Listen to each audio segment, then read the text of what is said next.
இப்போ நம்ம 10ஆம் வகுப்பு அறிவியல் புத்தகத்தில் அழகு 2 ஒளியியல் சரிங்களா. அதாவது இது வந்து லைட்டை பற்றி பார்க்க போகிறோம். கற்றல் நோக்கங்கள் என்னன்னு கொடுத்துருக்காங்க பாருங்க.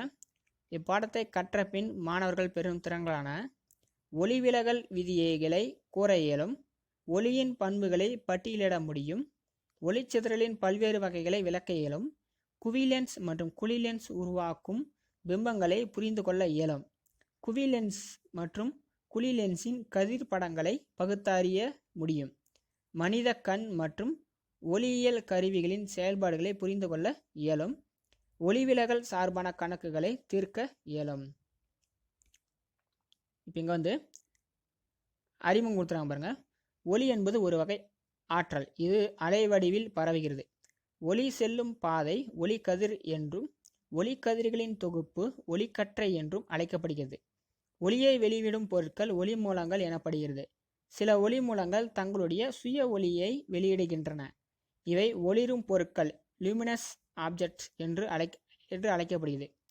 சூரியன் உள்ளிட்ட அனைத்து விண்மீன்களும் ஒளிரும் பொருட்களுக்கு எடுத்துக்காட்டுகள் ஆகும்.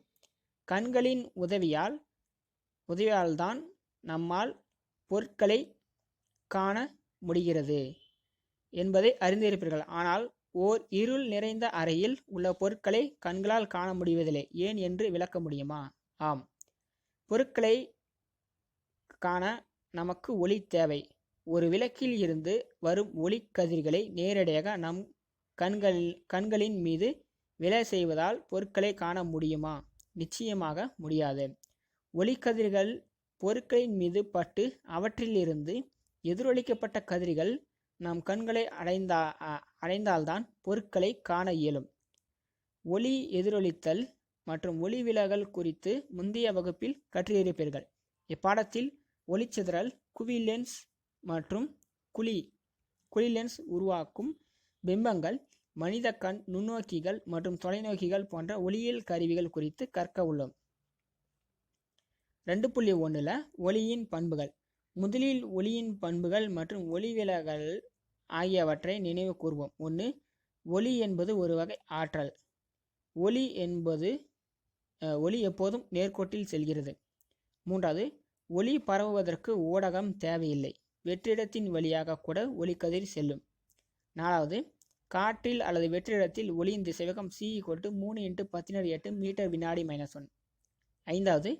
ஒளியானது அலைவடிவில் செல்வதால் அது அலைநீளம் λ மற்றும் அதிர்வெண் v ஆகிய பண்புகளை பெற்றிருக்கும்.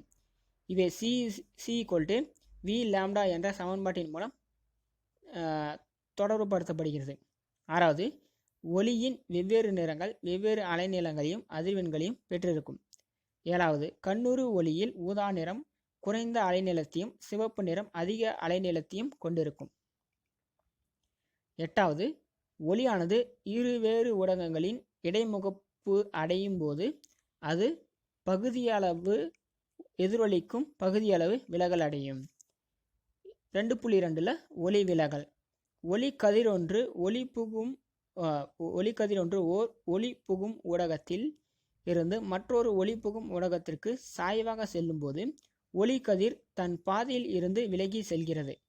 ஒளிக்கதிரின் பாதையில் ஏற்படும் இந்த விலகல் ஒளிவிலகல் எனப்படுகிறது. ஒளியானது வெவ்வேறு ஊடகத்தில் வெவ்வேறு திசைவேகத்தில் செல்வதால் ஒளிவிலகல் ஏற்படுகிறது. ஒளியின் திசைவேகம் அடர் குறைந்த ஊடகத்தில் அதிகமாகவும் அடர் மிகுந்த ஊடகத்தில் குறைவாகவும் இருக்கும். ஒளிவிலகலானது இரு ஒளிவிலகல் விதிகளுக்கு உட்பட்டு அமைகிறது. 2.2.1 ஒளிவிலகலின் முதல் விதி.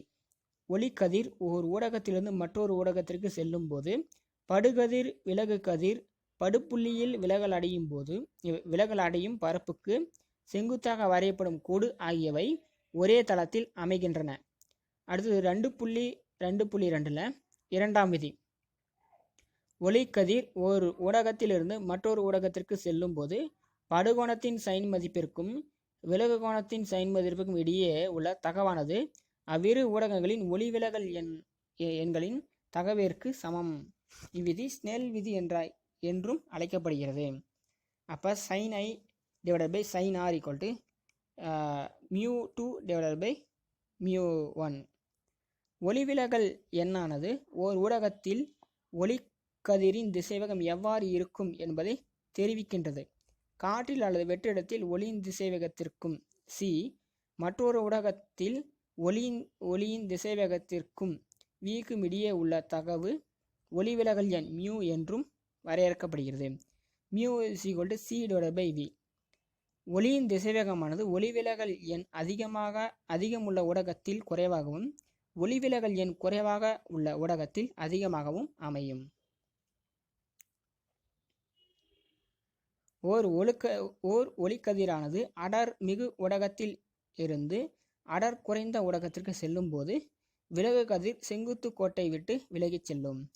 ஒளிக்கதிர் அடர்வு குறைந்த ஊடகத்திலிருந்து அடர் மிகு ஊடகத்திற்கு செல்லும் போது செங்குத்து கோட்டை நோக்கி விலகிச் செல்லும்.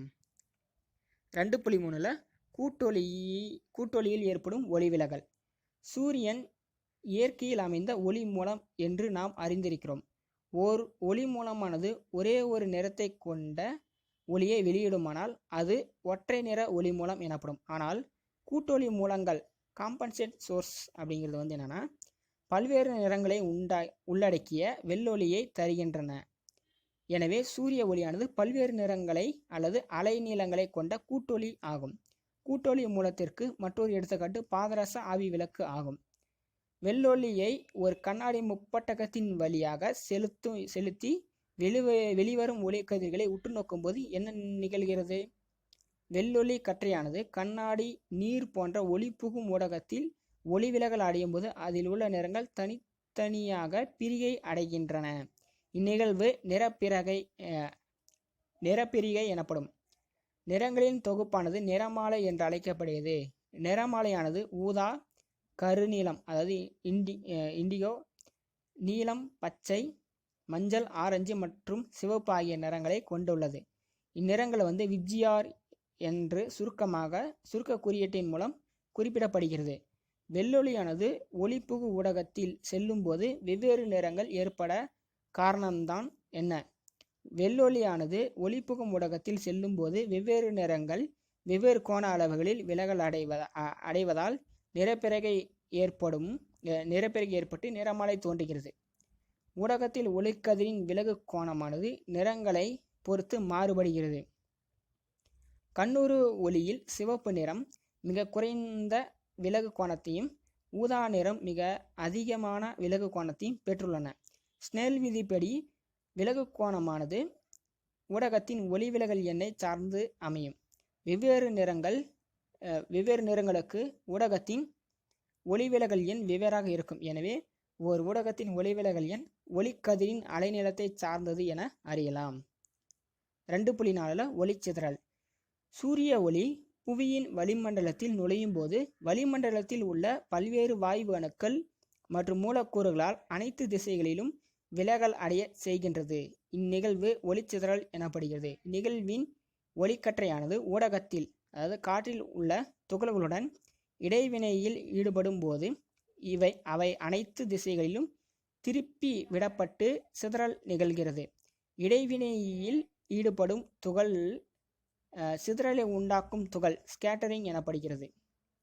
பாருங்க, படுகதிர், சிதறலடைந்த ஒளிக்கதிர்கள் ஒளிச்சிதறல் காட்டியிருக்காங்க. 2.4.1 ஒளிச்சிதறலின் வகைகள். ஒளிக்கற்றையானது ஊடகத்தில் ஒரு துகள்களுடன் இடைவினையாற்றும் போது பல்வேறு வகையான சிதறல்கள் ஏற்படுகின்றன. ஒளிக்கற்றையின் தொடக்க மற்றும் இறுதி ஆற்றலை அடிப்படையாக கொண்டு ஒளிச்சிதறலை 1 மீச்சு சிதறல் மற்றும் 2 மீச்சியற்ற சிதறல் என இரு வகைகளாக பிரிக்கலாம். இப்போ 1 மீச்சு சிதறல். சிதறல் அடையும் ஒளிக்கற்றையின் தொடக்க மற்றும் இறுதி ஆற்றல்கள் சமமாக இருப்பின் அச்சிதறல் மீச்சு சிதறல் எனப்படும். 2 மீச்சியற்ற சிதறல். சிதறல் அடையும் ஒளிக்கற்றையின் தொடக்க மற்றும் இறுதி ஆற்றல்கள் சமமற்று இருப்பின் அச்சிதறல் மீச்சியற்ற சிதறல் எனப்படும். சிதறலை உண்டாக்கும் துகளின் தன்மை மற்றும் அளவை செய்வது பொறுத்து சிதறலை கீழ்கண்டவாறு வகைப்படுத்தலாம்.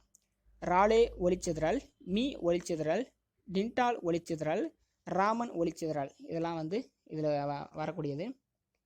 இப்போ ராலே ஒளிச்சிதறல் பார்க்கலாம். சூரியனிலிருந்து வரும் ஒளிக்கதிர்கள் வளிமண்டலத்தில் உள்ள வாயு அணுக்கள் மற்றும் மூலக்கூறுகளால் சிதறடிக்கப்படுவதே ராலே ஒளிச்சிதறல் ஆகும். ராலே சிதறல் விதி அப்படின்னா என்னன்னா, ஓர் ஒளிக்கதிர் சிதறடியும் அளவானது அதன் அலைநீளத்தின் 4 மடிக்கு எதிர்த்தகவில் இருக்கும். சிதறல் அளவு எஸ் இன்வெர்ஸ்லி ப்ரொபோர்ஷனல் டு 1/λ⁴. விதியின்படி குறைந்த அலைநீளம் கொண்ட நிறமானது அதிக அலைநீளம் கொண்ட நிறத்தை விட அதிகமாக சிதறல் அடையும். சூரிய ஒளியானது வளிமண்டலத்தின் வழியாக செல்லும் போது குறைந்த அலைநீளம் உடைய நீல நிறமானது அதிக அலைநீளம் கொண்ட சிவப்பு நிறத்தை விட அதிகமாக சிதறல் அடைகிறது. இதனால் வானம் நீல நிறமாக தோன்றுகிறது. சூரிய உதயம் மற்றும் மறைவின் போது சூரிய ஒளியானது நண்பகலில் இருப்பதை விட வளிமண்டலத்தில் அதிக தொலைவு செல்ல வேண்டியிருக்கிறது.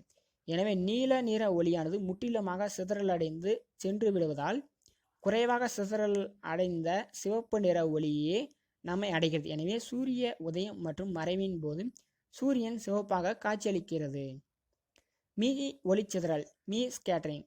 ஒளிச்சிதறலை ஏற்படுத்தும் துகளின் விட்டமானது படும் ஒளிக்கதிரின் அலைநீளத்திற்கு சமமாகவோ அல்லது அலைநீளத்தை விட அதிகமாகவோ இருக்கும்போது மீ ஒளிச்சிதறல் ஏற்படுகிறது. இச்சிதறல் மீச்சு சிதறல் வகையை சார்ந்தது. மேலும் சிதறல் அளவானது ஒளிக்கதிரின் அலைநீளத்தை சார்ந்தது அன்று.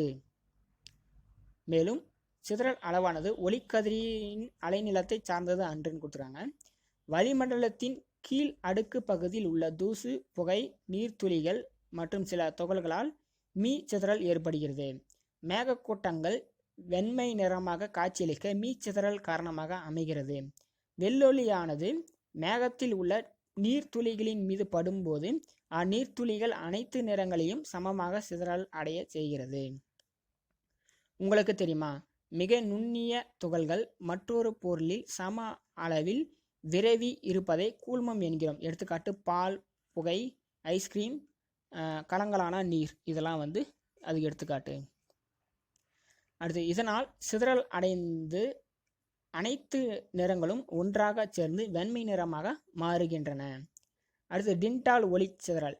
சூரிய ஒளிக்கற்றையானது தூசுகள் நிறைந்த ஓர் அறையின் சலரத்தின் வழியே நுழையும் போது ஒளிக்கற்றையின் பாதை நமக்கு தெளிவாக புலனாகிறது. அறையில் உள்ள காற்றில் கலந்திருக்கும் துகள்களால் ஒளிக்கற்றையானது சிதறலடிக்கப்படுவதால் ஒளிக்கற்றையின் பாதை புலனாகிறது. நிகழ்வு டின்டால் ஒளிச்சிதறலுக்கு எடுத்துக்காட்டு ஆகும். ஒரு கூழ்ம கரைசலில் உள்ள கூழ்ம துகள்களால் ஒளிக்கதிர்கள் சிதறலடிக்கப்படுகின்ற நிகழ்வு டின்டால் ஒளிச்சிதறல் அல்லது டின்டால் விளைவு எனப்படும். ராமன் ஒளிச்சிதறல். வாயுக்கள் அல்லது திரவங்கள் அல்லது ஒளிபுகும் தன்மை கொண்ட திண்மங்களின் வழியாக ஒற்றை நிற ஒளியானது இணைக்கற்றைகளாக செல்லும் போது அவற்றின் ஒரு பகுதி சிதறல் அடைகிறது. சிதறலடைந்த கதிரானது படுகின்ற கதிரின் அதிர்வெண்ணை தவிர சில புதிய அதிர்வெண்களை உள்ளடக்கியதாக இருக்கும். இந்நிகழ்வு ராமன் ஒளிச்சிதறல் எனப்படுகிறது. ஒளிக்கதிரானது தூய திரவங்கள் மற்றும் ஒளிபுகும் தன்மை கொண்ட திண்மங்களில் உள்ள துகள்களுடன் இடைவினை புரிவதன் காரணமாக ஒளிக்கதிரின் அலைநீளம் மற்றும் அதிர்வெண்ணில் மாற்றங்கள் ஏற்படும் நிகழ்வை ராமன் ஒளிச்சிதறல் என வரையறுக்கலாம்.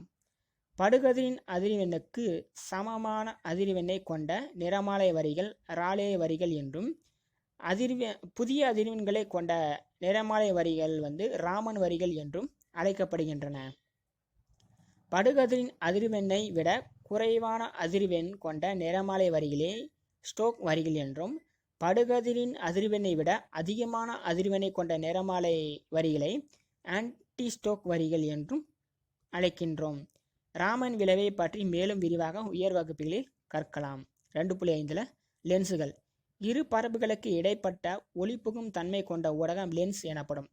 இரு பரப்புகள் இரண்டும் கோளக பரப்புகளாகவோ அல்லது ஒரு கோளக பரப்பும் ஒரு சமதள பரப்பும் கொண்டதாகவோ அமைந்திருக்கும்.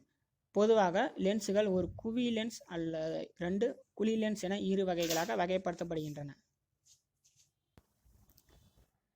அடுத்தது 1வது குவி லென்ஸ் அல்லது இருபுற குவி லென்ஸ். இவை இருபுறமும் கோளக பரப்புகளை கொண்டது. இவை மையத்தில் தடித்தும் ஓரங்களில் மெலிந்தும் காணப்படும். இவற்றின் வழியாக செல்லும் இணையான ஒளிக்கற்றைகள் ஒரு புள்ளியில் குவிக்கப்படுகின்றன. எனவே இவை குவிக்கும் லென்ஸுகள் என்று அழைக்கப்படுகின்றன. அடுத்தது ரெண்டாவது குழி லென்ஸ் அல்லது இருபுற குழி லென்ஸ். இவை இருபுறமும் உள்நோக்கி குளிர்ந்த கோளக பரப்புகளை கொண்டது. இவை மையத்தில் மெலிந்தும் ஓரங்களில் தடித்தும் காணப்படும். இவற்றின் வழியாக செல்லும் இணையான ஒளிக்கற்றை விரிந்து செல்கின்றன. எனவே இவை விரிக்கும் லென்ஸ்கள் என்று அழைக்கப்படுகின்றன. 2.5.1 பிற வகை லென்ஸ்கள். தட்ட குவி லென்ஸ். ஓர் இருபுற குவி லென்ஸின் ஒரு பரப்பு சமதள பரப்பாக அமைந்திருந்தால் அது தட்ட குவி லென்ஸ் எனப்படும். தட்ட குழி லென்ஸ். ஓர் இருபுற குழி லென்ஸின் ஒரு பரப்பு சமதள பரப்பாக அமைந்திருந்தால் அது தட்ட குழி லென்ஸ் எனப்படும். பல்வேறு வகையான லென்ஸ்கள் பாடம் 2.2 காட்டப்பட்டுள்ளது. இப்போ குவிக்கும் லென்ஸ்கள் பாருங்க. குவி லென்ஸ், இருபுற குவி லென்ஸ், தட்ட குவி லென்ஸ், நேர்பிறை தளம் அப்படின்னு சொல்லி கொடுத்துருக்காங்க. விரிக்கும் லென்ஸ்கள் என்னன்னு பாருங்க. குழி லென்ஸ், இருபுற குழி லென்ஸ், தட்ட குழி லென்ஸ், எதிர்பிறை தளம். ஸோ இது வந்து லென்ஸினோட வகைகள் காட்டியிருக்காங்க. அடுத்தது 2.6 குவி லென்ஸ் மற்றும் குழி லென்ஸில் நடைபெறும் ஒளிவிலகலால் பிம்பங்கள் தோன்றுதல். பொருள் ஒன்று லென்ஸிற்கு முன்பாக வைக்கப்படும் போது பொருளிலிருந்து வரும் ஒளிக்கதிர்கள் லென்ஸின் மீது விழுந்து பிம்பங்கள் தோற்றுவிக்கப்படுகின்றன. லென்ஸினால் தோற்றுவிக்கப்படும் பிம்பத்தின் நிலை, அளவு மற்றும் தன்மை ஆகியவற்றை புரிந்து கொள்ள சில அடிப்படை விதிகள் தெரிந்திருக்க வேண்டும். விதிகளை பின்பற்றியே லென்ஸுகளால் உருவாக்கப்படும் பிம்பங்கள் குறித்து பகுத்தறிய வேண்டும். விதி 1.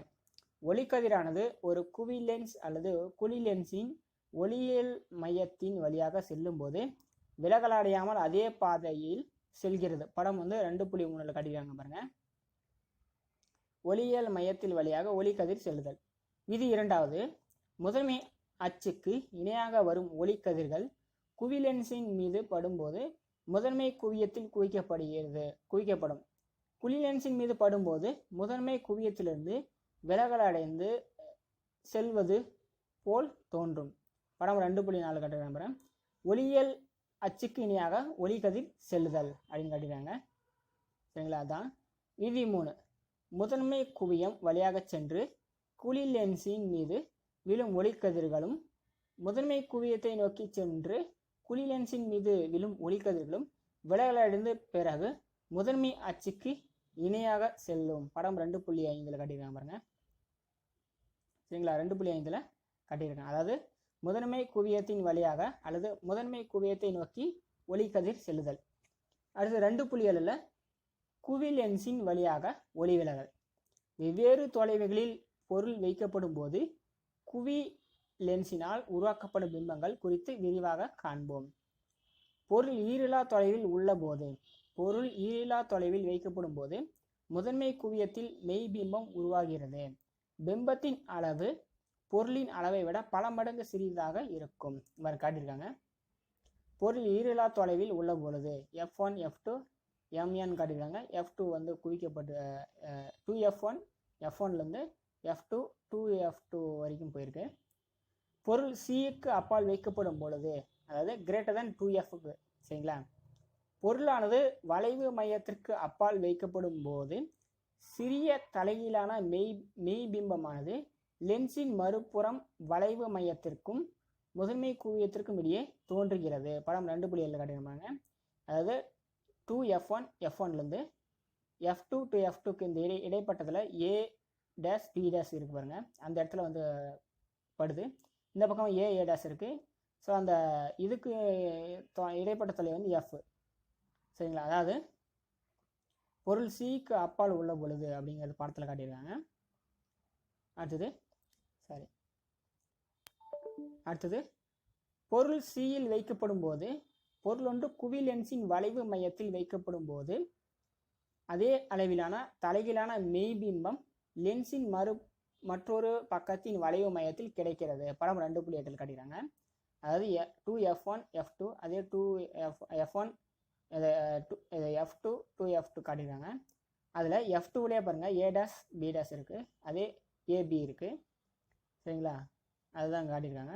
Cயில் வைக்கப்படும் பொழுது பொருள் வந்து அடுத்த பொருள் எஃப்க்கும் சிக்கும் இடையே வைக்கப்படும் பொழுது, பொருள் ஒன்று குவிலென்ஸின் வளைவு மையத்திற்கும் முக்கிய குவியத்திற்கும் இடையே வைக்கப்படும் பொழுது அளவில் பெரிய தலைகீழான மெய்பிம்பம் லென்ஸின் மறுபுறத்தில் வளைவு மையத்திற்கு அப்பால் உருவாகிறது. அதாவது பாருங்க, F1 2 F1 F1க்கு இடையில வைக்கிறாங்க பொருளை. அது அந்த பக்கம் பார்த்தீங்கன்னா F2 2F2க்கு அந்த பக்கம் வந்து அந்த பொருள் தேருது. அதாவது பொருள் எஃப்க்கும் சிக்கும் இடையே வைக்கப்படும் பொழுது. அடுத்தது பொருள் முதன்மை குவியத்தில் வைக்கப்படும் பொழுது, அதாவது பொருள் ஒன்று குவிலென்ஸின் முதன்மை குவியத்தில் வைக்கப்படும் பொழுது அளவில் பெரிய தலைகீழான மெய்பிம்பம் ஈரிலா தொலைவில் உருவாக்கப்படுகிறது. அதாவது படம் 2.10 வருமே, அதாவது பொருளை வந்து F1ல வைக்கிறாங்க. அந்த மாதிரி F1ல வைக்கும்போது என்ன ஆகுதுன்னா ஈரிலா தொலைவுக்கு போயிடும். அதாவது பொருள் முதன்மை குவியத்தில் வைக்கப்படும் பொழுது. சரிங்களா? அடுத்து இது ரொம்ப ரொம்ப முக்கியமானது. பொருள் முதன்மை குவியம் F மற்றும் ஒளியியல் மையம் O ஆகியவற்றுக்கு இடையே வைக்கப்படும் பொழுது, அதாவது பார்த்தீங்கன்னா எஃப்க்கும் ஓவுக்கும் இடையில வைக்கிறாங்க. அப்போ என்ன நடக்குது பாருங்க, பொருள் ஒன்று குவிலென்ஸின் முதன்மை குவியத்திற்கும் ஒளியியல் மையத்திற்கும் இடையே வைக்கப்படும் பொழுது அளவில் பெரிய நேரான மாய பிம்பத்தை பொருள் இருக்கும் அதே பக்கத்தில் உருவாக்கிறது. ஸோ அதுதான் காட்டிடுறாங்க பாருங்க. F1க்கும் ஓவுக்கும் இடையில வந்து வைக்கிறாங்க பொருளை. அது வந்து என்ன காட்டுதுன்னா நம்மளுக்கு மாய பிம்பத்தை காட்டுது. பொருள் முதன்மை குவியம் F மற்றும் ஒளியியல் மையம் O ஆகியவற்றுக்கு இடையே வைக்கப்படும் பொழுது. அடுத்து 2.8ல் வந்து பார்த்தீங்கன்னா குவிலென்ஸின் பயன்பாடுகள். ஒன்றாவது ஒளிப்பட கருவியில் பயன்படுகின்றன. இரண்டாவது உருப்பெருக்கம் கண்ணாடிகளாக பயன்படுகின்றன. மூணாவது நுண்ணோக்கிகள், தொலைநோக்கிகள் மற்றும் நழுவ பட வீழ்த்திகள், ஸ்லைடு ப்ரொஜெக்டர் போன்றவற்றின் உருவாக்கத்தில் பயன்படுகின்றன. நாலாவது தூரப்பார்வை என்ற பார்வை குறைபாட்டை சரி செய்ய பயன்படுகின்றன. அடுத்து 2.9ல் குவிலென்ஸின் வழியாக ஒளி விலகல். குழிலென்ஸின் வழியாக ஒளி விலகல். குழிலென்ஸின் முன்பாக வாய்ப்புள்ள 2 நிலைகளில் பொருள் வைக்கப்படும் போது உருவாக்கப்படும் பிம்பங்கள் குறித்து காண்போம். பொருள் ஈரிலா தொலைவில் உள்ள பொழுது, பொருள் ஒன்று குழி லென்ஸின் முன்பாக ஈரிலா தொலைவில் வைக்கப்படும் பொழுது நேரான மிகச்சிறிய மாய பிம்பம் குழி லென்ஸின் முதன்மை குவியத்தில் உருவாக்கப்படுகிறது. அங்கே காட்டிடுறாங்க பாருங்க. F1 2F1ல குழி லென்ஸ் பொருள் ஈரிலா தொலைவில் உள்ள பொழுது அப்படின்னு காட்டிடுறாங்க. அடுத்தது பொருளானது அளவிடக்கூடிய தொலைவில் வைக்கப்படும் பொழுது, பொருள் ஒன்று குழி லென்ஸிற்கு முன்பாக அளவிடக்கூடிய தொலைவில் வைக்கப்படும் போது குழி லென்ஸின் ஒளியியல் மையத்திற்கும் முதன்மை குவியத்திற்கும் இடையே நேரான சிறிய மாய பிம்பத்தை உருவாக்கிறது. சரிங்களா? காட்டிடுறாங்க பாருங்க. அதாவது F2F1க்கும் F1க்கும் இடையில வந்து அந்த பொருள் வைக்கிறாங்க. சரிங்களா? அடுத்து குழி லென்ஸ் பொருள் அளவிடக்கூடிய தொலைவில் உள்ள பொழுது லென்ஸிற்கும் பொருளுக்கும் இடையே உள்ள தொலைவு குறையும் போது பிம்பத்திற்கும் லென்ஸிற்கும் இடையே உள்ள தொலைவும் குறைகிறது. மேலும் பிம்பத்தின் அளவு அதிகரிக்கிறது. இதை படம் வந்து 2.14 காணலாம். 2.14 பாருங்க. குழி லென்ஸு பொருளின் தொலைவை பொறுத்து பிம்பத்தின் அளவும் தொலைவும் மாறுபடுதல்.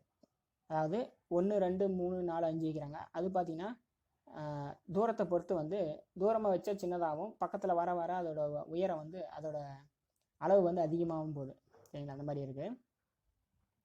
2.10ல் குழி லென்ஸின் பயன்பாடுகள். கலீலியோ தொலைநோக்கியில் கண்ணுறுக லென்ஸாக பயன்படுகின்றன. இரண்டாவது வெளியாட்களை தெரிந்து கொள்ள வீட்டின் கதவுகளில் ஏற்படுத்தப்படும் உளவு துளைகளில் பொருத்தப்படுகின்றன.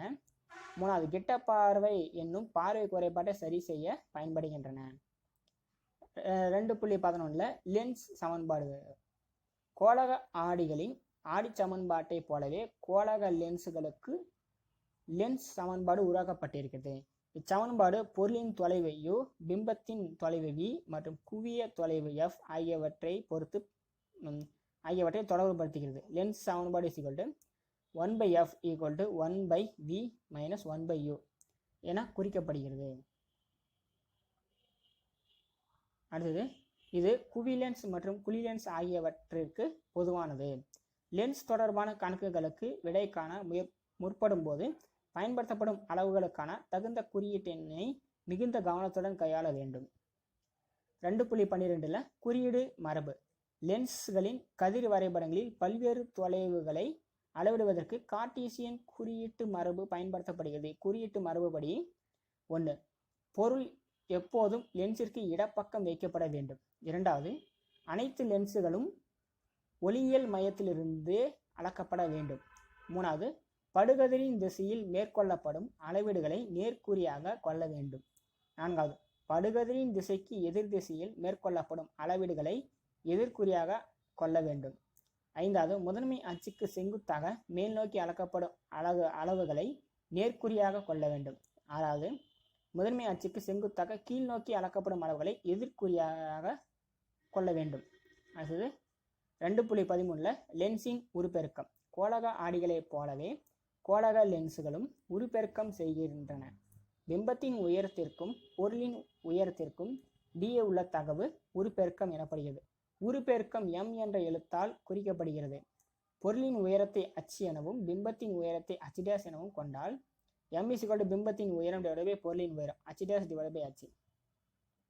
உருப்பெருக்கமானது பிம்பத்தின் தொலைவு மற்றும் பொருளின் தொலைவு ஆகியவற்றை கொண்டும் தொடர்புபடுத்தப்படுகிறது. m பிம்பத்தின் தொலைவு பொருளின் தொலைவு v/u.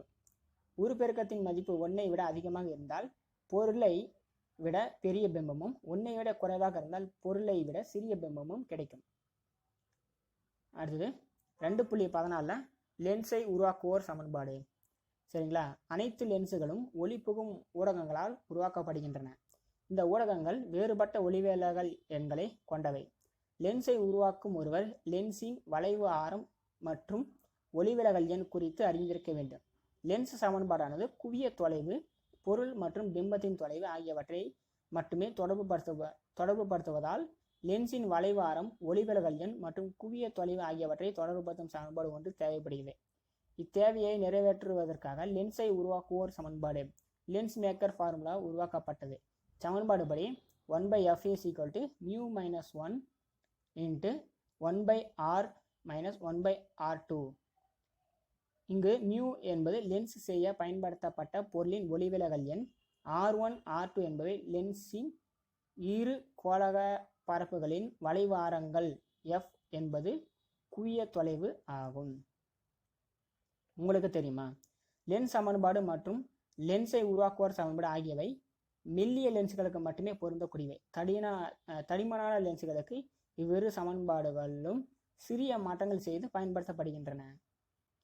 இப்போ 2.15 லென்ஸின் திறன்.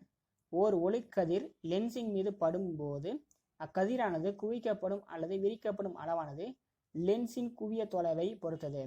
லென்ஸ் ஒன்று தன் மீது விழும் ஒளிக்கதிர்களை குவிக்கும், அதாவது குவி லென்ஸு அல்லது விரிக்கும் குழி லென்ஸ் அளவு லென்ஸின் திறன் எனப்படுகிறது. எனவே லென்ஸின் திறன் என்பது ஒரு லென்ஸின் குவிக்கும் அல்லது விரிக்கும் திறன் என வரையறுக்கப்படுகிறது. லென்ஸின் திறன் என்பது எண்ணளவில் அந்த லென்ஸின் குவிய தொலைவின் தலைகீழ் மதிப்பிற்கு சமம் என வரையறுக்கப்படுகிறது. P = 1/f. லென்ஸின் திறன் SI அலகுல டயாப்டர் ஆகும். இது D என்ற எழுத்தால் குறிக்கப்படுகிறது. லென்ஸின் குவிய தொலைவு மீட்டர் என்ற அலகாலும் லென்ஸின் திறன் டயாப்டர் D என்ற அலகாலும் குறிக்கப்படும் போது ஒரு டயாப்டர் = 1 மீட்டர் - 1. ஒரு டயாப்டர் என்பது 1 மீட்டர் குவிய தொலைவு கொண்ட லென்ஸின் திறன் ஆகும். குறியீடு மரபின்படி குவி லென்ஸின் திறன் நேர்குறியாகவும் குழி லென்ஸின் திறன் எதிர்குறியாகவும் கொள்ளப்படுகிறது. இப்போ அட்டவணை 2.1 குவி லென்ஸ் மற்றும் குழி லென்ஸின் வேறுபாடு. குவி லென்ஸ், குழி லென்ஸ். மையத்தில் தடித்தும் ஓரத்தில் மெலிந்தும் காணப்படுவது குவி லென்ஸ். மையத்தில் மெலிந்தும் ஓரத்தில் தடித்தும் காணப்படுவது குழி லென்ஸ். இது குவிக்கும் லென்ஸ், இது விரிக்கும் லென்ஸு. பெரும்பாலான மெய்பிம்பங்களை தோற்றுவிக்கும். சரிங்களா? குவி லென்ஸு. மாயபிம்பங்களை தோற்றுவிக்கிறது எதுனா குழி லென்ஸ். 4வது, தூரப்பார்வை குறைபாட்டை சரி செய்ய பயன்படுவது எதுனா குவி லென்ஸு. கெட்ட பார்வை குறைபாடுகளை சரி செய்ய பயன்படுகிறது குழி லென்ஸ். சரிங்களா? அவ்வளோதான். 2.14 மனித கண். மனித கண் மிகவும் மதிப்பு வாய்ந்ததும் நுட்பமானதுமான உணர்வு உறுப்பாகும். அற்புத உலகை காண்பதற்கு வழியாகவும் கண்களே அமைகின்றன. கண்ணின் அமைப்பு. விழியானது ஏறத்தாழ 2.3 சென்டிமீட்டர் விட்டம் கொண்ட கோளக வடிவ அமைப்புடையது. கண்ணில் உள்ள ஸ்கிலீரா என்னும் வலிமையான சவ்வினால் கண்ணின் உள்ளுறுப்புகள் பாதுகாக்கப்படுகின்றன. கண்ணில் உள்ள முக்கியமான பகுதி கார்னியா. இது விழிக்கோளத்தின் முன்பகுதியில் காணப்படும் மெல்லிய ஒளி புகும் படலமாகும். படம் 2.15 காட்டுங்க. இதுவே கண்ணில் ஒளி விலகல் நடைபெறும் முக்கியமான பகுதி ஆகும். கார்னியாவை அடையும் ஒளிக்கதிர்கள் ஒளி விலகல் அடைய செய்யப்பட்டு விழி லென்ஸின் மீது குவிக்கப்படுகிறது. அடுத்து ஐரிஸ். இது கண்ணின் நிறமுடைய பகுதி ஆகும். இது நீலம், பழுப்பு அல்லது பச்சை நிறத்தில் காணப்படலாம். இது ஒவ்வொரு மனிதருக்கும் தனித்தன்மை வாய்ந்த நிறம் மற்றும் அமைப்பை கொண்டிருக்கும். இது ஒளிப்பட கருவியின் முகப்பை போன்று செயல்பட்டு கண் பார்வையின் உள்ளே நுழையும் ஒளிக்கதிர்களின் அளவை கட்டுப்படுத்துகிறது. சரிங்களா? இங்கே பாருங்க, டயக்ராமில் கார்னியா, ஐரிஸ் பார்த்துட்டோம், விழி லென்ஸும் பார்த்துட்டோம். அடுத்த சீலியாரி உடலம், தொங்கு சவ்வு, கண் பார்வை கொடுத்துறாங்க. ஸ்க்ளீரா, ஓராய்டு, ரெட்டினா, பார்வை வட்டு, பார்வை நரம்பு, இதெல்லாம் பார்க்குறோம். கண் பார்வை, இங்கே பாருங்கள், கண் பார்வையை பற்றி பார்க்குறோம். இது ஐரிஸின் மையப்பகுதி ஆகும். பொருளிலிருந்து வரும் ஒளிக்கதிர்கள் கண் பார்வையின் வழியாக விழித்திரையை அடைகின்றன. இப்போ விழித்திரை அல்லது ரெட்டினான்னு சொல்லுவாங்க அதை. சரிங்களா? இது எப்படின்னா, இது விழிக்கோளத்தில் பின்புற உட்பரப்பு ஆகும். மிக அதிக உணர்நுட்பம் உடைய இப்பகுதியில் பொருளின் தலைகீழான மெய்பிம்பம் உருவாக்கப்படுகிறது. அடுத்து விழி லென்ஸ். இது கண்ணின் மிக முக்கியமான பகுதியாகும். இது இயற்கையில் அமைந்த குவி லென்ஸாக செயல்படுகிறது. பாருங்க, இதான் விழி லென்ஸ் காட்டுறாங்க பாருங்க. அடுத்து சீலியாரி தசை. விழி லென்ஸானது சீலியாரி தசைகளால் தாங்கப்பட்டுள்ளது. பொருட்களின் தொலைவிற்கு ஏற்ப விழி லென்ஸ் தன் குவி தூரத்தை மாற்றிக்கொள்ள இத்தசைகள் உதவுகின்றன. செயல்படும் விதம். கண்ணில் உள்ள ஒளி புகும் படலமான கார்னியா தன் மீது படும் ஒளிக்கதிர்களை ஐரிஸின் மையப்பகுதியில் உள்ள கண் பார்வையை நோக்கி திருப்புகிறது. இக்கதிர்கள் விழி லென்ஸை அடைகின்றன. விழி லென்ஸானது குவி லென்ஸாக செயல்படுவதால் கதிர்கள் குவிக்கப்பட்டு விழித்திரையில் தலைகீழான மெய்பிம்பம் தோற்றுவிக்கப்படுகிறது. இப்பிம்பம் பார்வை நரம்புகள் மூலம் மூளைக்கு எடுத்துச் செல்லப்பட்டு இறுதியாக மூளையானது நேரான பிம்பத்தை உணர்கிறது. விழி ஏற்பமைவு திறன். அருகில் உள்ள மற்றும் தொலைவில் உள்ள பொருட்களை தெளிவாக காண்பதற்கு ஏற்ப விழி லென்ஸ் தன்னை மாற்றி அமைத்து கொள்ளும் தன்மை விழி ஏற்பமைவு திறன் எனப்படுகிறது. விழி லென்ஸ் தன்னுடைய குவிய தொலைவை மாற்றியமைப்பதற்கு சீலியாரி தசைகள் உதவுகின்றன. விழி லென்ஸ் ஆனது நெகிழும் தன்மை கொண்ட ஜெல்லி போன்ற பொருட்களால் ஆனது. சீலியாரி தசைகள் சுருங்கி விரிவடையும் போது லென்ஸின் வளைவும் குவிய தொலைவும் மாற்றியமைக்கப்படுகிறது. நாம் தொலைவில் உள்ள பொருளை காணும் பொழுது சீலியாரி தசைகள் விரிவடைவதன் மூலம் விழி லென்ஸின் தடிமன் குறைந்து மெல்லியதாக மாற்றப்படுகிறது. இதனால் விழி லென்ஸின் குவிய தூரம் அதிகரிக்கப்பட்டு பொருள் தெளிவாக புலனாகிறது. மாறாக நாம் அருகில் உள்ள பொருட்களை காணும்போது சீலியாரி தசைகள் சுருங்குவதால் விழி லென்ஸின் தடிமன் அதிகரிக்கிறது. இதனால் விழி லென்ஸின் குவிய தூரம் குறைந்து பொருளின் தெளிவான பிம்பம் விழித்திரையில் வீழ்த்தப்படுகிறது. பார்வை நீட்டிப்பு. இந்த அடுத்தடுத்த ஒளித்தொழிப்புகளுக்கு இடைப்பட்ட கால இடைவெளி 1/16 வினாடியை விட குறைவாக இருந்தால் மனித கண்களால் அவற்றை தனித்தனியாக வேறுபடுத்தி அறிய இயலாது. இது பார்வை நீட்டிப்பு எனப்படும். கண்ணின் அண்மை புள்ளி மற்றும் சேமை புள்ளி. மனித கண் ஒன்றினால் தன் எதிரில் உள்ள பொருட்களை தெளிவாக காணக்கூடிய மிகச்சிறிய தொலைவு தெளிவுறு காட்சியின் மீச்சிறு தொலைவு எனப்படும். இது அண்மை புள்ளி என்றும் அழைக்கப்படுகிறது. இது மனித கண்ணிற்கு பொதுவாக 25 சென்டிமீட்டர் என்ற அளவில் இருக்கும். கண் ஒன்றினால் எவ்வளவு தொலைவில் உள்ள பொருட்களை தெளிவாக காண முடிகிறதோ அப்புள்ளி சேமை புள்ளி என்று அழைக்கப்படுகிறது. பொதுவாக சேமை புள்ளியானது ஈரிலா தொலைவில் அமைந்திருக்கும். 2.17 கண்ணின் குறைபாடுகள். இயல்பாக மனித கண்களினால் 25 சென்டிமீட்டர் முதல் ஈரிலா தொலைவு வரை உள்ள பொருட்களை தெளிவாக காண முடியும். ஆனால் வயது முதிர்வு உள்ளிட்ட பல்வேறு காரணங்களால் சில மனிதர்களில் பார்வையில் குறைபாடு ஏற்படுகிறது. கண்ணில் ஏற்படும் சில பொதுவான குறைபாடுகள் பற்றி விவாதிப்போம். இப்போ கெட்டப்பார்வை, மயோபியா என்று அழைக்கப்படும் கெட்டப்பார்வை என்னும் குறைபாடானது விழிக்கோளம் சிறிது நீண்டு விடுவதால் ஏற்படுகிறது. இக்குறைபாடு உள்ள மனிதர்களால் அருகில் உள்ள பொருட்களை தெளிவாக காண முடியும். ஆனால் தொலைவில் உள்ள பொருட்களை காண முடியாது. விழி லென்ஸின் குவிய தூரம் குறைவதால் விழி லென்ஸிற்கும் விழித்திரைக்கும் இடையே உள்ள தொலைவு அதிகரிப்பதாலும் இக்குறைபாடு ஏற்படுகிறது. இதனால் கண்ணின் சேமை புள்ளியானது ஈரிலா தொலைவில் அமையாமல் கண்ணின் அண்மை புள்ளியை நோக்கி நகர்ந்து விடுகிறது. இதனால் தொலைவில் உள்ள பொருட்களின் பிம்பங்கள் விழித்திரைக்கு முன்பாக உருவாக்கப்படுகின்றன. தகுந்த குவிய தொலைவு கொண்ட குழி லென்ஸை பயன்படுத்துவதன் மூலம் இக்குறைபாட்டை சரி செய்யலாம். பயன்படுத்தப்பட வேண்டிய குழி லென்ஸின் குவிய தொலைவை பின்வருமாறு கண்டறியலாம். ஆளை வந்து கெட்ட பார்வை குறைபாடு உடைய கண்ணும், ஆளை வந்து கிட்ட பார்வை குறைபாடு சரி செய்யப்பட்ட கண்ணும் அப்படின்னு சொல்லி காட்டியிருக்காங்க. பார்த்துக்கோங்க. அது கெட்ட பார்வை குறைபாடு உடைய ஒரு மனிதரால் எக்ஸ் என்ற தொலைவு வரையுள்ள பொருட்களை காண முடிகிறது என கொள்வோம். அவர் ஈரள தொலைவில் உள்ள வரை உள்ள பொருளை காண விரும்பினால் பயன்படுத்தப்பட வேண்டிய குழி லென்ஸின் குவிய தூரம் f=-x. அதே நபர் y என்ற தொலைவு வரை காண விரும்பினால் தேவைப்படும் குழி லென்ஸின் குவிய தூரம் வந்து f=xy/x-y. இப்போ வந்து தூர பார்வை ஹைப்பர் மெட்ரோபியா, அதாவது டயக்ராம் பட்டுக்கிறப்ப ஆளை தூர பார்வை குறைபாடு உடைய கண்ணும், ஆளை வந்து பார்த்திங்கன்னா தூர பார்வை குறைபாடு சரி செய்யப்பட்ட கண்ணும். தூரப்பார்வை என்று அழைக்கப்படும் ஹைப்பர் மெட்ரோபியா குறைபாடானது விழிக்கோளம் சுருங்குவதால் ஏற்படுகிறது. குறைபாடு உடைய மனிதர்களால் தொலைவில் உள்ள பொருட்களை தெளிவாக காண முடியும், ஆனால் அருகில் உள்ள பொருட்களை காண முடியாது. விழி லென்ஸின் குவிய தொலைவு அதிகரிப்பதாலும் விழி லென்ஸுக்கும் விழித்திரைக்கும் இடையே உள்ள தொலைவு குறைவதாலும் இக்குறைபாடு ஏற்படும். இதனால் அண்மை புள்ளியான 25 சென்டிமீட்டர் என்ற தொலைவில் அமையாமல் சேமை புள்ளியை நோக்கி நகர்ந்து விடுகிறது. எனவே அருகில் உள்ள பொருட்களின் பிம்பங்கள் விழித்திரைக்கு அப்பால் பின்புறம் உருவாக்கப்படுகின்றன. தகுந்த குவிய தொலைவு கொண்ட குவி லென்ஸினை பயன்படுத்துவதன் மூலம் இக்குறைபாட்டினை சரி செய்யலாம்.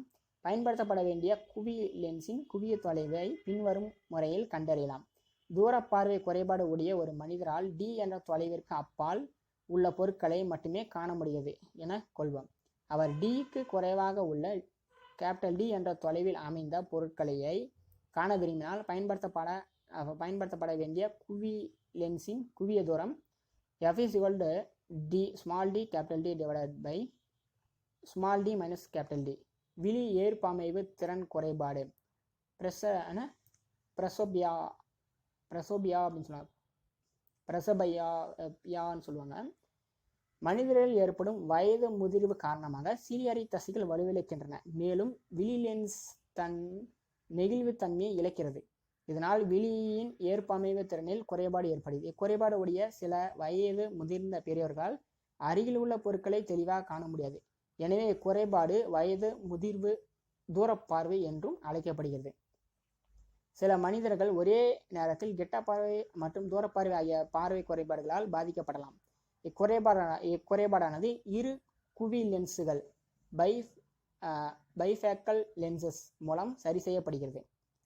இந்த லென்ஸின் மேல்புறம் குழி லென்ஸும் கெட்ட பார்வையை சரி செய்து நீண்ட தொலைவில் உள்ள பொருட்களை காணவும், கீழ்ப்புறம் வந்து குழி லென்ஸும் தூரப்பார்வை சரி செய்து படிப்பதற்கு ஏற்ற வகையிலும் கொண்டு அமைக்கப்பட்டிருக்கும். அடுத்து பார்வை சிதறல் குறைபாடு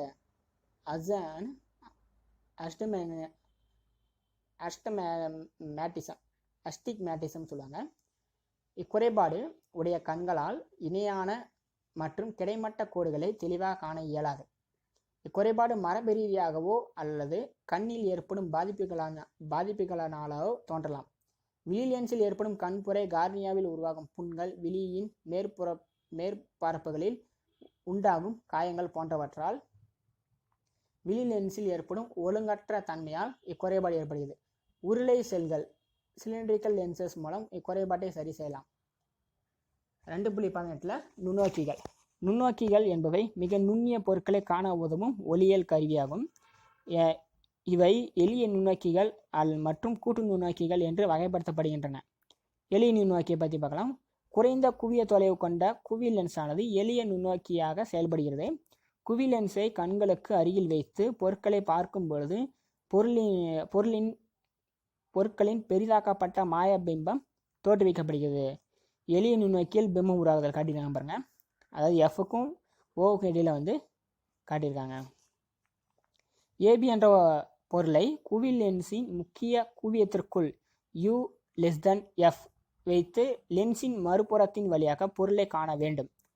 குவி லென்ஸின் முக்கிய குவியத்திற்கும் ஒளியியல் மையத்திற்கும் இடையே பொருள் வைக்கப்படும் பொழுது லென்ஸானது நேரான பெரிதாக்கப்பட்ட மாயபிம்பத்தை பொருள் இருக்கும் அதே பக்கத்தில் தோற்றுவிக்கிறது. பிம்பத்தின் தொலைவானது தெளிவுறு காட்சியின் மீச்சிறு தொலைவுக்கு D சமமாக இருக்கும். அதாவது குறைபாடற்ற கண்ணிற்கு வந்து D = 25 சென்டிமீட்டர். ஸோ எளிய நுண்ணோக்கியின் பயன்பாடுகள். இது கடிகார பழுது பார்ப்பவர்கள் மற்றும் ஆபரணங்கள் செய்பவர்களால் பயன்படுத்தப்படுகிறது. 2வது, சிறிய எழுத்துக்களை படிக்க உதவுகிறது. 3வது, பூக்கள் மற்றும் பூச்சிகளின் பாகங்களை உற்றுநோக்க பயன்படுகிறது. 4வது, தட அறிவியல் துறையில் கைரேகைகளை பகுத்தறிய பயன்படுகிறது. கூட்டு நுண்ணோக்கி. நுண்ணோக்கியம் மிக நுண்ணிய பொருட்களை காண உதவுகிறது. இதன் உருப்பெருக்கத்திறன் எளிய நுண்ணோக்கியின் உருப்பெருக்கத்திறனை விட அதிகம். பாருங்க, கண்ணுரக லென்ஸு, பொருளுரக லென்ஸ், இது ரெண்டுத்தையும் காட்டிடுறாங்க. அதாவது கூட்டு நுண்ணோக்கியின் பிம்ப உருவாகுதல் காட்டிடுறாங்க. சரிங்களா? 2 இதுலேயும் பார்த்தீங்கன்னா AB, A', B' காட்டியிருக்காங்க. குவி லென்ஸின் குவிய தொலைவினை குறைப்பதன் மூலம் நுண்ணோக்கியின் உருப்பெருக்கத்திறனை அதிகரிக்கலாம். ஆனால் லென்ஸுகளை வடிவமைப்பதில் உள்ள இடர்பாடுகளால் குவிய தூரத்தினை ஒரு குறிப்பிட்ட அளவிற்கு மேல் குறைக்க இயலாது. எனவே கூட்டு நுண்ணோக்கியில் உருப்பெருக்கத்தினை அதிகரிப்பதற்காக 2 லென்ஸ்கள் பயன்படுத்தப்படுகின்றன. அமைப்பு. கூட்டு நுண்ணோக்கியானது 2 குவி லென்ஸுகளை கொண்டது. இவற்றில் பொருளுக்கு அருகில் உள்ள குறைந்த குவிய தூரம் கொண்ட குவி லென்ஸானது பொருளுரக லென்ஸ் அல்லது பொருளுரக வில்லை என்றும், உற்றுநோக்குபவருடைய கண்ணிற்கு அருகில் உள்ள அதிக வெட்டமும் அதிக குவிய தூரமும் கொண்ட குவி லென்ஸ் வந்து கண்ணுரக லென்ஸ் அல்லது கண்ணுரக வில்லை என்றும் அழைக்கப்படுகிறது. இந்த 2 லென்ஸ்களும் முன்னும் பின்னும் நகரக்கூடிய வகையில் அமைக்கப்பட்ட குறுகலான குழாயினுள் பொருத்தப்பட்டுள்ளன.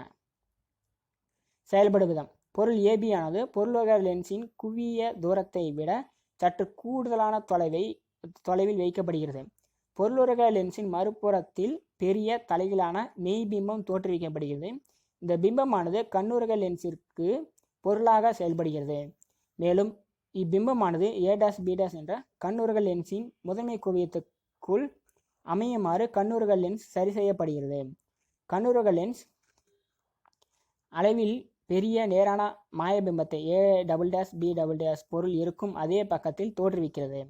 கூட்டு நுண்ணோக்கியின் உருப்பெருக்கத்திறனானது எளிய நுண்ணோக்கியின் உருப்பெருக்கத்திறனை காட்டிலும் 50 முதல் 200 மடங்கு வரை அதிகமாக இருக்கும். அடுத்து நகரும் நுண்ணோக்கி. இது 0.01 மில்லிமீட்டர் என்ற அளவிலான மிகச்சிறிய தொலைவுகளை மிக துல்லியமாக அளந்தறியக்கூடிய மிகச்சிறந்த கருவிகளில் ஒன்றாகும். இது வெர்னியர் தத்துவத்தின் அடிப்படையில் செயல்படுகிறது. இதன் மீச்சிற்றளவு 0.01 மில்லிமீட்டர் ஆகும். 2.19 தொலைநோக்கிகள். சமீபத்தில் தோன்றிய சந்திர கிரகணத்தை நீங்கள் பார்த்திருக்கிறீர்களா? வெறும் கண்களால் அந்நிகழ்வை தெளிவாக காண இயலாது.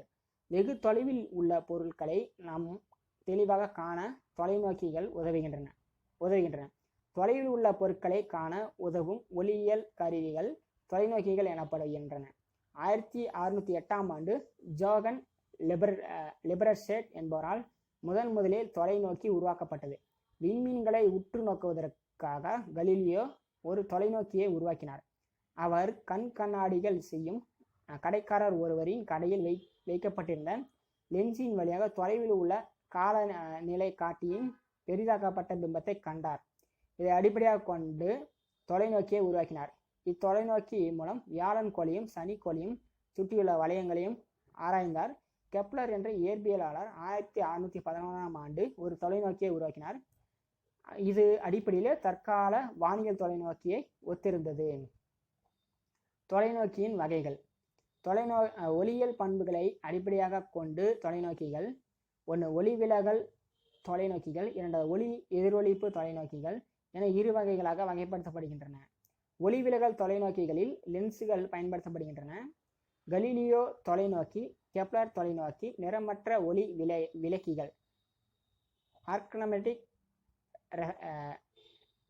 ரெஃப்ளெக்டர்ஸ் ஆகியவை ஒளிவிலகல் தொலைநோக்கிகளுக்கு எடுத்துக்காட்டுகள் ஆகும்.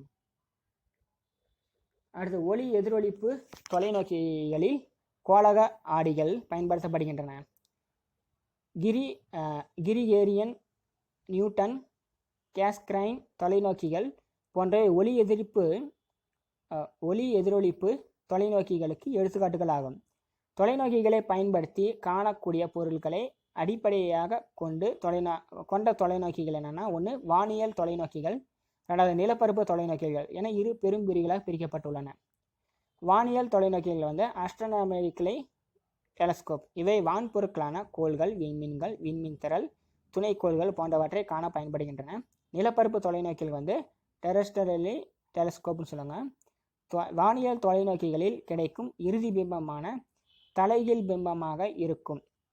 எனவே இத்தொலைநோக்கிகள் புவிப்பரப்பில் உள்ள பொருட்களை காண்பதற்கு ஏற்றவை அல்ல என்பதால் நிலப்பரப்பு தொலைநோக்கிகள் பயன்படுத்தப்படுகின்றன.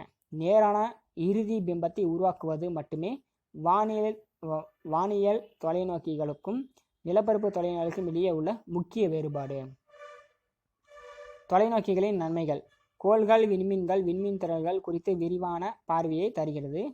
தொலைநோக்கியுடன் ஒளிப்பட கருவியை இணைப்பதன் மூலம் வான்பொருட்களை ஒளிப்படம் எடுக்கலாம். குறைவான செறிவுடைய ஒளியிலும் தொலைநோக்கியை பயன்படுத்தலாம். குறைபாடு. தொலைநோக்கிகளை தொடர்ந்து பராமரித்தல் வேண்டும். இவற்றை எளிதாக வேறு இடத்திற்கு எடுத்து செல்ல முடியாது. நினைவில் கொள்க, ஒளி என்பது ஒரு வகை ஆற்றல். இவை நேர்கோட்டில் செல்கின்றன. ஒளிக்கதிரானது தன் பாதையிலிருந்து விலகிச் செல்வது ஒளிவிலகல் எனப்படும்.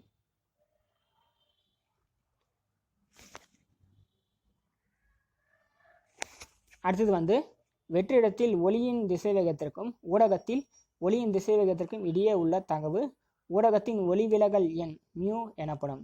லென்ஸ் சமன்பாடு வந்து 1/f = 1/v - 1/u. உருப்பெருக்கம் m h / h v/u. லென்ஸின் திறன் p = 1/f. அருகில் உள்ள மற்றும் தொலைவில் உள்ள பொருட்களை தெளிவாக காண்பதற்கு ஏற்ப விழி லென்ஸ் தன்னை மாற்றியமைத்து கொள்ளும் தன்மை விழி ஏற்பமைவு திறன் எனப்படுகிறது. நுண்ணோக்கிகள் என்பவை மிக நுண்ணிய பொருட்களை காண உதவும் ஒளியியல் கருவியாகும். தொலைவில் உள்ள பொருட்களை காண உதவும் ஒளியியல் கருவிகள் தொலைநோக்கிகள் எனப்படுகின்றன. இப்போ தீர்க்கப்பட்ட கணக்குகள். 1. ஒரு ஒளிக்கதிரானது வெற்றிடத்திலிருந்து ஒளிவிலகல் எண் 1.5 உடைய ஊடகத்திற்குள் செல்லும் போது படுகோணத்தின் மதிப்பு 30 டிகிரி எனில் விலகு கோணம் என்னன்னு கேட்டுறாங்க. தரப்பட்டவை வந்து μ1 = 1, μ2 = 1.5, I = 30. ஸ்னெல் விதிப்படி பார்த்தீங்கன்னா sin I / sin r = μ2 / μ1. So இதை நம்ம இது பண்ணோம்னா μ1 sin I = μ2 sin r. So இதை மதிப்பு நம்ம அப்ளை பண்ணோம்னா 1 sin 30 degree = 1.5 sin r. So இதோட மதிப்பு அடுத்தது இதோட மதிப்பெல்லாம் நம்ம போட்டோம்னா நம்மளுக்கு 1 × 1/2 = 1.5 sin r. இப்போ sin r = 1 / 2 × 1.5 = 1/3 வரும் நம்மளுக்கு. அதை வந்து 0.33 வரும். அப்போ r = sin inverse of 0.333. அப்போ ஆரோட மதிப்பு வந்து 19.45 டிகிரி. இப்போ ரெண்டாவது, ஒரு பொருளிலிருந்து செல்லும் ஒளிக்கற்றையானது 0.3 மீட்டர் குவிய தொலைவை கொண்ட விரிக்கும் லென்ஸினால் குவிக்கப்பட்டு 0.2 மீட்டர் என்ற தொலைவில் பிம்பத்தை ஏற்படுத்துகிறது எனில் பொருளின் தொலைவினை கணக்கிடுகன்னு சொல்லியிருக்காங்க. f = -0.3 மீட்டர், v -0.2 மீட்டரிலிருந்து லென்ஸ் சமன்பாட்டிலிருந்து நம்ம பார்க்குறோம். 1/f = 1/v - 1/u. 1/u வேணும் நம்மளுக்கு = 1/v - 1/f நம்ம கிடைச்சிடும். 1/u = 1/-0.2 -1/-0.3 = -10/6. u = -6/10 அப்போ -0.6 மீட்டர். 3. கெட்ட பார்வை குறைபாடு உடைய ஒரு மனிதரால் 4 மீட்டர் தொலைவில் உள்ள பொருட்களை மட்டுமே காண இயலும். அவர் 20 மீட்டர் தொலைவில் உள்ள பொருளை அவர் காண விரும்பினால் பயன்படுத்தப்பட வேண்டிய குழி லென்ஸின் குவிய தொலைவு என்ன? தீர்வு. தரப்பட்டவை x = 4 மீட்டரு மற்றும் y = 20 மீட்டரு. பார்வை குறைபாட்டை சரி செய்ய பயன்படுத்தப்பட வேண்டிய லென்ஸின் குவிய தொலைவு f = xy / x - y. f = 4 × 20 divide by 4 - 20 equal to 80 divide by -16 equal to -5 metre. பார்வை குறைபாட்டை சரி செய்ய பயன்படுத்தப்பட வேண்டிய லென்ஸின் திறன் 1/f is equal to -1/5 equal to 0.2 dioptre. 4வது, தூர பார்வை குறைபாட்டால் பாதிக்கப்பட்ட மனிதர் ஒருவரின் அண்மை புள்ளியானது 1.5 மீட்டர் தொலைவில் உள்ளது. அவருடைய பார்வை குறைபாட்டை சரி செய்ய பயன்படுத்தப்பட வேண்டிய குவி லென்ஸின் குவிய தொலைவை கணக்கெடுக்க. தீர்வு தரப்பட்டவை D equal to 1.5 metre, capital D equal to 25 centimetre equal to 0.25 metre. பார்வை குறைபாட்டை சரி செய்ய பயன்படுத்தப்பட வேண்டிய லென்ஸின் குவிய தொலைவு F is equal D into D divide by D minus D, அதாவது 1.5 into 0.25 divide by 1.5 minus 0.25 equal to 0.375 divide by 1.25 equal to 0.3 metre. இப்போ சரியான விடையை தேர்ந்தெடுக்க. 1வது, ABCD என்ற 4 பொருட்களின் ஒளி விலகல் எண்கள் முறையே 1.31, 1.43, 1.33, 2.4 எனில் இவற்றில் ஒளியின் திசைவேகம் பெருமமாக உள்ள பொருள் எது அப்படின்னு கேட்டிருக்காங்க. இதற்கான விடை வந்து ஆப்ஷன் ஏ தான் அது. 2வது, பொருளின் அளவிற்கும் சமமான தலைகீழான மெய்பிம்பம் கிடைக்க பொருள் வைக்கப்பட வேண்டிய தொலைவு வந்து எதுனா ஆப்ஷன் C 2F. 3வது, மின்விளக்கு ஒன்று குவி லென்ஸ் ஒன்றின் முதன்மை குவியத்தில் வைக்கப்பட்டுள்ளது. மின்விளக்கு ஒளியூட்டப்படும் பொழுது குவி லென்ஸ் ஆனது ஆப்ஷன் C இணைக்கற்றைகளை உருவாக்கும். 4வது, குவி லென்ஸின் உருப்பெருக்கமானது எப்போதும் டேஷ் மதிப்புடையதாகும், அதாவது ஆப்ஷன் C நேர்குறி அல்லது எதிர்குறி. 5வது, ஒரு குவி லென்ஸ் ஆனது மிகச்சிறிய மெய்பிம்பத்தை முதன்மை குவியத்தில் உருவாக்கினால் பொருள் வைக்கப்படும் இடம் வந்து என்னன்னா ஆப்ஷன் B ஈரிலா தொலைவு. 6வது, ஒரு லென்ஸின் திறன் -4D எனில் அதன் குவிய தொலைவு என்னன்னு கேட்டிருக்காங்க. இதுக்கான விடை வந்து ஆப்ஷன் C -0.25 மீட்டர். 7வது, கெட்ட பார்வை குறைபாடு உடைய கண்ணில் பொருளின் பிம்பமானது டேஷ் தோற்றுவிக்கப்படுகிறது அப்படின்னா ஆப்ஷன் C வந்து விழித்திரைக்கு முன்பாக. 8வது, விழி ஏற்பமைவு திறன் குறைபாட்டை சரி செய்ய உதவுவது எதுனா ஆப்ஷன் C வந்து இரு குவிய லென்ஸ். 9வது, சொல் அகராதியில் உள்ள சிறிய எழுத்துக்களை படிப்பதற்கு உகந்த லென்ஸ் எது அப்படின்னா ஆப்ஷன் A 5 சென்டிமீட்டர் குவிய தூரம் கொண்ட குவி லென்ஸ். 10வது, ஒரு முப்பட்டகத்தின் வழியே செல்லும் நீலம், பச்சை மற்றும் சிவப்பு நிறங்களின் திசை வேகங்கள் VB, VG, VR எனில் பின்வருவனவற்றில் சமன்பாடு சரியானது அப்படின்னா இதற்கான விடை வந்து option C VB < VG < VR. 2வது, கோடிட்ட இடங்களை நிரப்புக. 1வது, ஒளி செல்லும் பாதை டேஷ் என்று அழைக்கப்படுகிறதுனா ஒளிக்கதிர். 2வது, ஒரு ஒளி புகும் ஊடகத்தின் ஒளிவிலகல் எண் எப்போதும் 1ஐ விட அதிகமாக இருக்கும் அல்லது பெரிதாக இருக்கும். சரிங்களா. 3வது, படுகின்ற ஒளிக்கற்றையின் ஆற்றலும் சிதறலடைந்த கற்றையின் ஆற்றலும் சமமாக இருந்தால் அது டேஷ் சிதறல் எனப்படும், அதாவது மீச்சு சிதறல் எனப்படும். 4வது, ராலே சிதறல் விதிப்படி சிதறல் அளவானது படுகின்ற ஒளிக்கதிரின் டேஷின் 4 மடிக்கு எதிர்த்தகவில் இருக்கும், அதாவது அலைநீளத்தின் 4 மடிக்கு எதிர்த்தகவில் இருக்கும். 5வது, டேஷ் கண்ணுக்குள் நுழையும் ஒளியின் அளவை கட்டுப்படுத்துகிறது, அதாவது ஐரிஸ் வந்து கண்ணுக்குள் நுழையும் ஒளியின் அளவை கட்டுப்படுத்துகிறது. அடுத்தது 3வது, சரியா தவறா, தவறு எனில் கூற்றினை திருத்துன்னு சொல்லிடுறாங்க. 1வது, அடர்வு மிகு ஊடகத்தில் ஒளியின் திசை வேகமானது அடர்குறைவு ஊடகத்தில் இருப்பதை விட அதிகமாக இருக்கும் அப்படிங்கிறது தவறானது. சரியானது என்னன்னு பார்த்தீங்கன்னா அடர்வு மிகு ஊடகத்தில் ஒளியின் திசை வேகமானது அடர்வு அதிக ஊடகத்தில் இருப்பதை விட குறைவாக இருக்கும் அப்படிங்கிறது சரியானது. 2வது, லென்ஸின் திறனானது லென்ஸின் குவிய தொலைவை சார்ந்தது அப்படிங்கிறது சரியானது.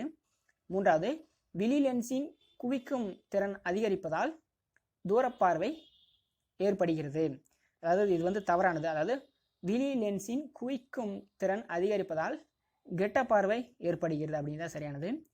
4வது, குவி லென்ஸ் ஆனது எப்போதும் சிறிய மாயபிம்பத்தையே உருவாக்கும் அப்படிங்கிறது தவறானது.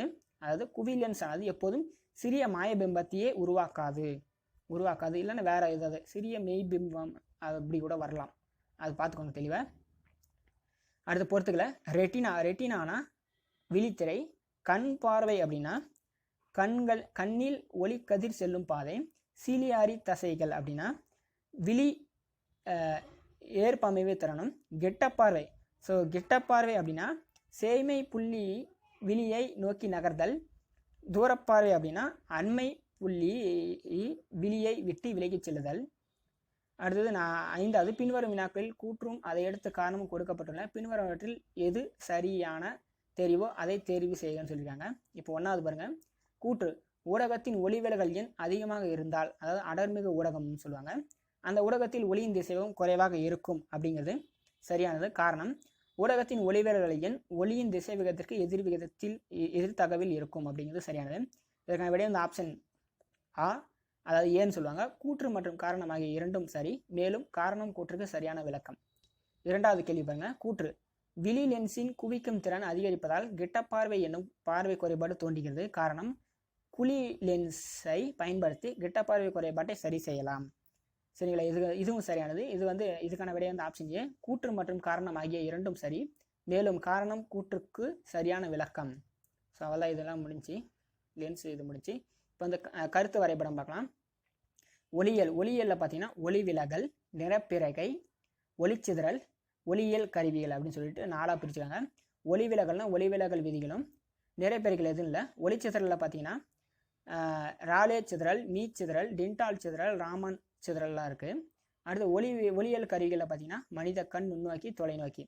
மனித கண்ணில் பார்த்தீங்கன்னா அமைப்பு குறைபாடுகள். அந்த குறைபாடுகளுக்கு பார்த்தீங்கன்னா கிட்டப்பார்வை குறைபாடு, தூரப்பார்வை குறைபாடு, விழி ஏற்பமைவு திறன் குறைபாடு அதெல்லாம் இருக்குது. நுண்ணோக்கியில் பார்த்தீங்கன்னா எலி நுண்ணோக்கி, கூட்டு நுண்ணோக்கி. தொலைநோக்கியில் பார்த்தீங்கன்னா நிலப்பரப்பு, வானிலையல் அதெல்லாம் தான். ஸோ இதான் 2வது யூனிட் வந்து முடிஞ்சு. 3வது யூனிட் போகலாம். அப்புறம் அடுத்ததான்